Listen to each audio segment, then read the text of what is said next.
கர்த்தரை நம்பினோர் பேறு பெற்றோர் சீயோன் மலை போல் உறுதியுடன் அசையாமல் இருப்பார்கள், அசையாமல் இருப்பார்கள்.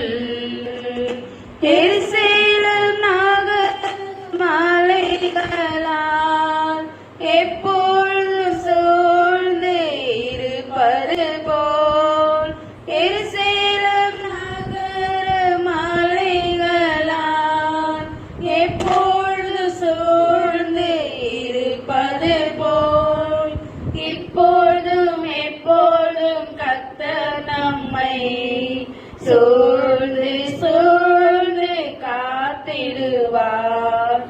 இப்போதும் எப்பொழுதும் கர்த்தர் நம்மை சூழ்ந்து சூழ்ந்து காத்திடுவார். கர்த்தரை நம்பினோர் பேறு பெற்றோர் சீயோன் மலை போல் உறுதியுடன் அசையாமல் இருப்பார்கள், அசையாமல் இருப்பார்கள். வாய்க்கால்கள் ஓரத்தில் நடப்பட்டு கனி தரும் மரமாய் வளர்வார்கள். வாய்க்கால்கள் ஓரத்தில் நடப்பட்டு கனி தரும் மரமாய் வளர்வார்கள். கோடை காலத்தில் பயமில்லை, வறட்சி வந்தாலும் கவலை இல்லை. கோடை காலத்தில் பயமில்லை, வறட்சி வந்தாலும் கவலை இல்லை. கர்த்தரை நம்பினோர் பேறு பெற்றோர் சீயோன் மலை போல் உறுதியுடன் அசையாமல் இருப்பார்கள், அசையாமல் இருப்பார்கள். மனைவி கனி தரும் திராட்சை செடி, பிள்ளைகள் ஒலிவ கன்றுகள் போல். மனைவி கனி தரும் திராட்சை செடி, பிள்ளைகள் ஒலிவ கன்றுகள் போல். இல்லத்தில் மகிழ்ந்து வாழ்வார்கள், இடைவிடாமல் ஜெபிப்பார்கள். இல்லத்தில் மகிழ்ந்து வாழ்வார்கள், இடைவிடாமல் ஜெபிப்பார்கள். கர்த்தரை நம்பினோர் பேறு பெற்றோர் சீயோன் மலை போல் உறுதியுடன் அசையாமல் இருப்பார்கள், அசையாமல் இருப்பார்கள். கர்த்தரை நேசித்து அவர் வழியில் நடக்கும் மனிதர் பேறு பெற்றோர். கர்த்தரை நேசித்து அவர் வழியில் நடக்கும் மனிதர் பேறு பெற்றோர். உழைப்பின் பலனை உண்பார்கள், நன்மையும் நலமும் பெறுவார்கள். உழைப்பின் பலனை உண்பார்கள், நன்மையும் நலமும் பெறுவார்கள். கர்த்தரை நம்பினோர் பேறு பெற்றோர் சீயோன் மலை போல் உறுதியுடன் அசையாமல் இருப்பார்கள், அசையாமல் இருப்பார்கள். அல்லேலூயா. ஆண்டவர் ரட்சகருமாகிய இயேசு கிறிஸ்து நாமத்தினாலே உங்கள் யாவரையும் வாழ்த்தி வரவேற்கிறேன். இந்த எம்ஜிஎம் சபையின் சார்பாக உங்கள் யாவருக்கும் என்னுடைய வாழ்த்துக்கள் தெரிவித்துக் கொள்கிறேன்.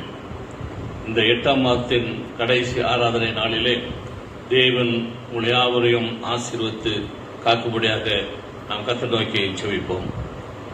மகா உன்னதங்களில் வாசப்படுகிற எங்கள் பரலோக தேவனே, இந்த அருமையான காலை வேளைக்காக நன்றி துதிக்கிறோம். என் தேவனாய கர்த்தாவே, இந்த 4ஆம் வாரத்திலே உங்களுடைய நாமத்தை மையப்படுத்தி உங்களுடைய வார்த்தைகளை தியானிக்கும்படியாய் எங்களுக்கு கொடுத்த வாய்ப்புக்காக நன்றி துதிக்கிறோம். கர்த்தாவே, உங்களுடைய வசனங்கள் என்றைக்கும் சோடை போனது கிடையாது. அவை ஒவ்வொன்றும் 60 100 பலன் கொடுக்கும் என்பதை நாங்கள் அறிந்திருக்கிறோம். உங்களுடைய வசனத்தை அனுப்பினை குணமாக்குவேன் என்று நாங்கள் அறிந்திருக்கிறோம். ஆகவே இந்த வேளையிலும் உங்களுடைய வார்த்தை வசனங்களை நான் தியானிக்கும் போது நீர் எங்களோடு பேசும். இது கேட்கிற காதுகள் ஆசீர்வதிக்கப்படட்டும். அது கேட்கிற இருதயங்கள் மனந்திரும்பட்டும். தேவனுடைய மகிமை வெளிப்படட்டும். நடை சொல்லும் நீர் காத்து வழி நடத்தும். உடைய கருத்தில் எங்களை காத்து ஒப்படைக்கிறோம். இயேசு கிறிஸ்து நாமத்தில் பிதாவே, ஆமென். அல்லேலூயா. கர்த்தருக்கு ஸ்தோத்திரம். இன்னைக்கு தியானிக்கும்படியாய் நாம் தெரிந்து கொள்ளப்பட்ட வேத பகுதி எரேமியா தீர்க்கதரிசி புஸ்தகம் 2ஆம் அதிகாரம் 13ஆம் வசனம். என் ஜனங்கள் 2 தீமைகளை செய்தார்கள். ஜீவ தண்ணீர் ஊற்றாகிய என்னை விட்டு விட்டார்கள். தண்ணீர் நிற்காத தொட்டிகளாகிய வெடிப்புள்ள தொட்டிகளை தங்களுக்கு வெட்டி கொண்டார்கள். என் ஜனங்கள் 2 தீமைகளை செய்தார்கள். ஒன்று, ஜீவ தண்ணீர் ஊற்றாகிய என்னை விட்டுவிட்டார்கள். தண்ணீர் நிற்காத தொட்டிகளாகிய வெடிப்புள்ள தொட்டிகளை தங்களுக்கு வெட்டி கொண்டார்கள். கர்த்தருக்கு ஸ்தோத்திரம். கர்த்தராகிய தேவன் எரேமியா தீர்க்கதரிசிக்கு இந்த வசனங்கள் மூலமாக தம்முடைய ஜனங்களிடத்திலே பேசும்படியாக கர்த்தர் கட்டளையிடுவதை நாம் பார்க்கிறோம். ஜீவ தண்ணீர் உள்ள ஊற்று நம்முடைய ஆண்டவருக்கு பெயர். யோவான் சுவிசேஷம் 4ஆம் அதிகாரம் 10ஆம் வசனத்தில்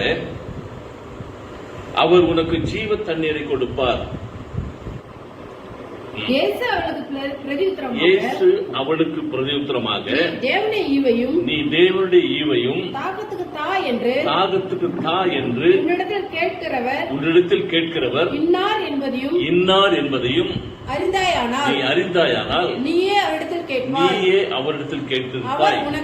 அவர் உனக்கு ஜீவ தண்ணீரை கொடுப்பார் என்றார்.